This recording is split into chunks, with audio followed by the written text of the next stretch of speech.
ফেনীর পরশুরামে বিএসএফের গুলিতে 2 বাংলাদেশি নিহত হয়েছেন। আহত হয়েছেন আরও একজন। বৃহস্পতিবার রাত 12টার দিকে উপজেলার পাঁচপদুয়া সীমান্ত এলাকায় এই ঘটনা ঘটে। এদিকে শেরপুর ও মৌলভীবাজার সীমান্ত দিয়ে 26 জনকে পুশিন করেছে বিএসএফ। এর মধ্যে নালিতাবাড়ির নাকুগাঁও সীমান্ত দিয়ে পুশিন করা 21 জন রোহিঙ্গা। বৃহস্পতিবার রাতে পরশুরাম সীমান্তের পিলার অতিক্রম করে ভারতের অভ্যন্তরে তার কাটার কাছে যান কয়েকজন।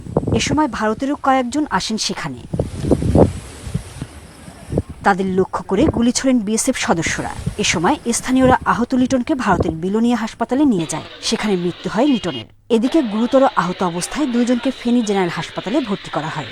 সেখানে চিকিৎসাধীন অবস্থায় মারা যান মিল্লাত। নিহত মোহাম্মদ মিল্লাত হোসেন ও মোহাম্মদ লিটন পৌরসভার বাঁশপদি এলাকার বাসিন্দা।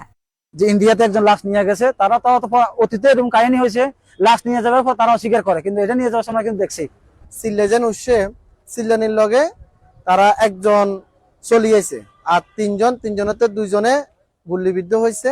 গুলিবিদ্ধ হওয়ার পরে পরশুরাম সদরে নিয়ে গেছিল। সদরে নিয়ে যাওয়ার পরে তারা ফেনী মেডিকেলে ট্রান্সফার হচ্ছে।